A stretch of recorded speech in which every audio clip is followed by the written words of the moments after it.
আমাদের এখান থেকে ব্যাংক লোপাট হয়ে যাচ্ছে। রিজার্ভের কি অবস্থা আমরা দেখি।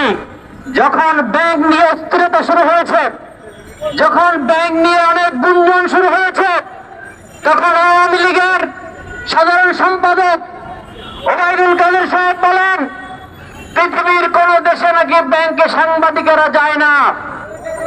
ওবায়দুল কাদের সাহেবের এত ভয় কিসের? যদি সাংবাদিকেরা যান এবং যদি তথ্য ওনারা জানতে পারেন এবং জনগণ যদি সেই তথ্য জনগণের কাছে যায়, উনি কেন ভয় কাঁপছেন? কারণ এই লুটপাটের সাথে ওনার কি সম্পর্ক ওনার দলের? সংগ্রামী বন্ধুগণ, আমরা প্রথমে বলতে চাই, উনি কেন বলেছেন সেই জবাব দিতে হবে। জনগণকে তথ্য দিতে ওনার কিসের ভয়, সেই জবাব ওনাকে দিতে হবে। তারপরে আমরা দেখি, আমরা জানি, আমরা যখন মিছিল নিয়ে এসছি, আমরা জানি স্লোগান হচ্ছে দুষ্টের দমন শিষ্টের পালন। পুলিশ ভাইয়েরা বাধা দিয়েছেন, তাহলে দুষ্টকে আর শিষ্টকে আপনার শপথ কি, দায়িত্ব কি? দেশের মানুষের সম্পদ পাচার হয়ে যায়, ব্যাংক লুটপাট করে বিদেশে পাচার হয়ে যায়, দেশের হাজার হাজার কোটি দিয়ে বিদেশের দ্বিতীয় হন, তৃতীয় হন, বিদেশের সেরা ধনীতে পরিণত হন। আপনার দায়িত্ব ছিল সেই দুষ্টদের দমন করা। আপনি তাদেরকে পাহারা দিচ্ছেন, তাদের গাড়ির সামনে বাঁশি বাজাচ্ছেন, তাদের নিরাপত্তা দিচ্ছেন।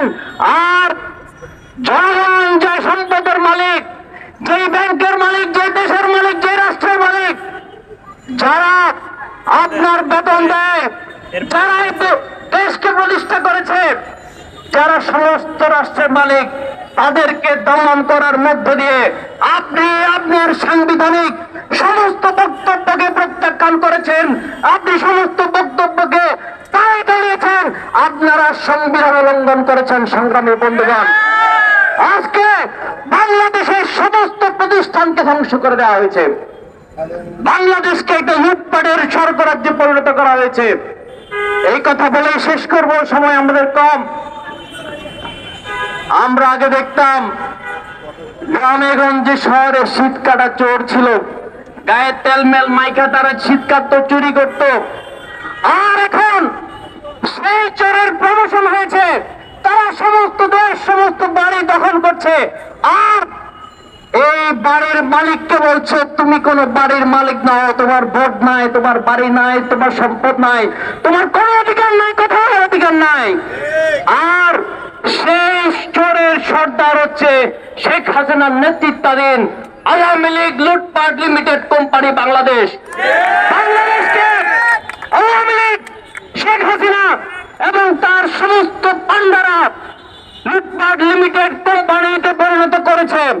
এদেরকে হটাতে না পারলে এই দেশ হাতছাড়া হয়েছে। এটা কোন জায়গায় গিয়ে ঠেকবে তার কোন সীমা পরিসীমা নাই। আর আপনারা যারা শপথ নিয়েছেন এই চোরদের দমন করার জন্য, আপনারা আপনাদের ভূমিকা পালন করুন। আর নয়তো এই দেশের জনগণ 1971 সালে প্রমাণ দিয়েছে, 90 সালে প্রমাণ দিয়েছে, নিজেদেরকে জনশত্রুর কাতারে ফেলবেন না। সমস্ত প্রতিষ্ঠানকে আমরা উদ্ধার করার জন্য রাজপথে নেমেছি।